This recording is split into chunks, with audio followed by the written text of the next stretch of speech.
안타깝게도 이 유산균으로 인해 사망사고가 발생하기도 했는데요. 다들 안심해서는 안 됩니다. 이 건강기능식품 정말 모두 안전한 것일까요?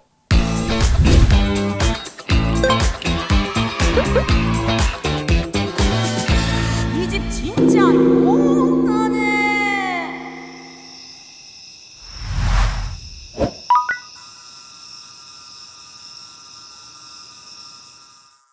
안녕하세요. 소름 돋게 용한 건강 정보를 전달드리는 용한 약사 최용환입니다. 자, 오늘의 고민은? 여러분, 우리가 어떤 민족입니까? 오늘 저녁은 뭐 먹을지부터 식품의 유통기한이 언제인지, 그리고 원산지는 어디인지, 제조업체는 믿을 만한지 정말 꼼꼼히 따져보면서 이렇게 안전한 먹거리를 선택하고 있습니다. 그런데 정작 우리가 이렇게 건강을 위해 먹는 건강기능식품은 막연히 안전할 것이라고 생각해 그냥 구매하시는 분들이 많습니다. 그러나 여러분, 이 건강기능식품 정말 모두 안전한 것일까요? 정답은 그럴 수도 있고 아닐 수도 있다는 것입니다. 국가에서 정한 기준과 규격에 따라 제조되니까 일반적으로는 안전하겠죠. 하지만 지속해서 이렇게 다양한 부작용이 신고가 이어지고 있는 만큼 다들 안심해서는 안 됩니다. 특히나 이렇게 꿈틀꿈틀 이렇게 살아있는 생균, 유산균은 이 사람과 공생하는 유익균으로 인체에서 다양한 변수를 일으킬 수 있기 때문에 안전을 가장 먼저 챙겨야 하는 건강기능 식품입니다. 최근 유산균의 안전성에 대한 문제가 대두되고 있습니다. 특히나 지난 2018년에는 안타깝게도 이 유산균으로 인해 사망사고가 발생하기도 했는데요. 그 이후로도 이 유산균의 이상 사례 건수는 계속적으로 신고되고 있습니다. 총 1,457건으로 건강기능식품 중 두 번째로 많으며 안전정보를 검색하는 이 식품안전나라 사이트의 검색어 순위 1위를 유산균이 차지하기도 했습니다. 연관 검색어로 부작용, 설사 등이 검색돼서 많은 사람들이 유산균에 대한 부작용을 호소하고 있다는 것입니다. 실제로 제 약국을 방문하시는 분 중에 약사님, 유산균을 먹었는데 설사를 계속해요. 그리고 소화도 안 되고 속이 너무 더부룩해요. 이렇게 온라인에서 구매한 유산균을 섭취한 후에 불편함을 호소하는 분들이 많이 늘었는데요. 이렇게 안전이 중요한 유산균인 만큼 조금 더 꼼꼼히 이렇게 살펴보고 제품을 선택해야 할 것 같습니다. 하지만 이 실제 소비자들은 이 유산균을 구매할 때 오직 가격과 균수에만 집중해서 구매를 하고 있습니다. 실제로 유산균을 자주 구매하는 한 소비자의 이야기를 들어보았습니다. 유산균, 배변 활동에 도움이 된다고 해서 꾸준히 먹고 있는데 사실 어떤 기준으로 구매해야 하는지는 정확히 모릅니다. 그냥 저렴한 제품, 고전 균수 많은 걸 구매하는데 먹는 것마다 배가 아프다든지 불편한 점이 생겨서 계속 바꾸고 있어요. 실제로 이 유산균 구매 페이지를 보면 제가 봐도 어떤 걸 사지? 이렇게 멘붕이 일어나기 십상입니다. 100억 마리가 들어있다, 1000억 마리가 들어있다, 어떤 기능성이 있다, 이렇게 설명이 많은 제품을 쉽게 볼 수 있는데요. 사실 이 많은 수의 유산균이 어떤 유산균으로 이루어져 있는지, 기능성을 인정받은 유산균으로 100억 마리를 투입한 건지 약사인 제 입장에서도 물음표만 나오는 설명들이 가득합니다. 하지만 이 소비자들은 아무것도 모른 채 이 유산균을 구매할 때 오직 가격과 보장 균수에만 집중해 제품을 구매하고 있는데, 이러한 구매 방법을 유산균 판매업체에서는 이렇게 양팔 들고 환영하고 있다는 사실 아셨나요? 유산균은 고도의 전문성과 기술력이 필요한 분야인데요. 이 균주를 발굴하고 안전성과 기능성을 확인하기 위해 균주의 모든 유전체 분석을 진행하고 수억 원의 비용과 인력이 투입이 됩니다. 그러면 3년에서 5년가량 소요되고 가격은 높아질 수밖에 없습니다.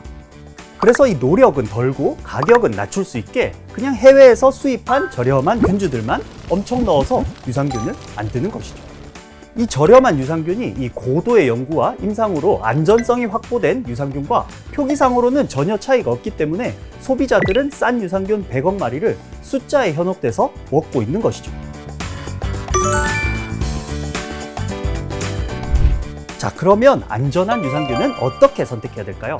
한 소비자에게 유산균 선택법에 대해서 물어보았습니다. 유산균이요?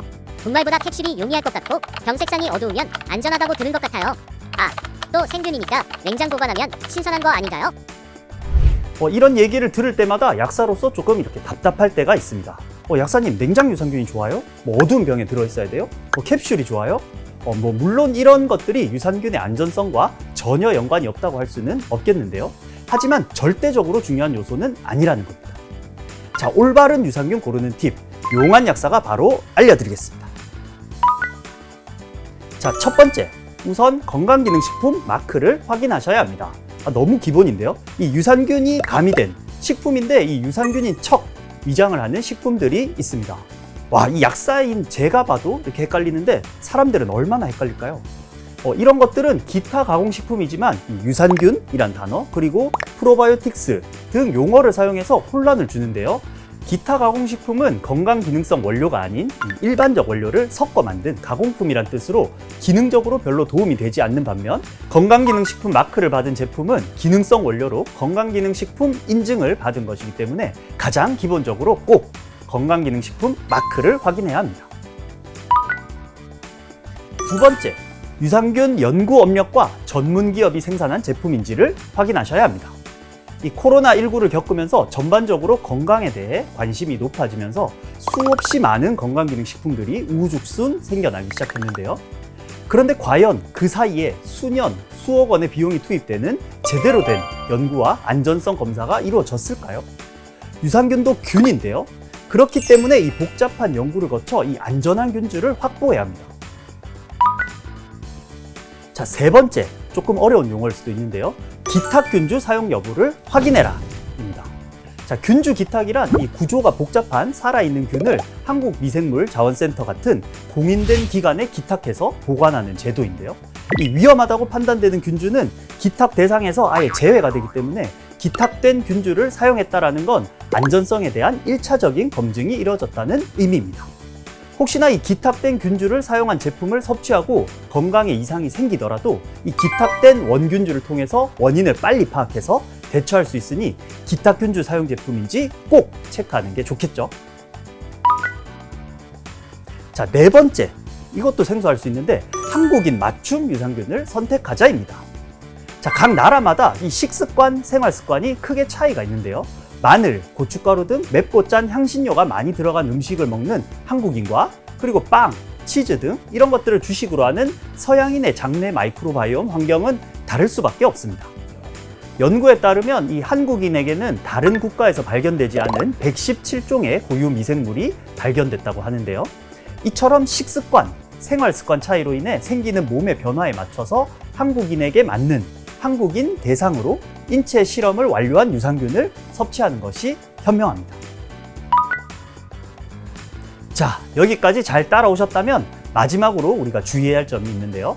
바로 이 균주 개발부터 발효, 생산, 품질 관리, 판매까지 이 모든 프로세스가 국내에서 직접 진행되는 제품을 드시는 것이 좋습니다.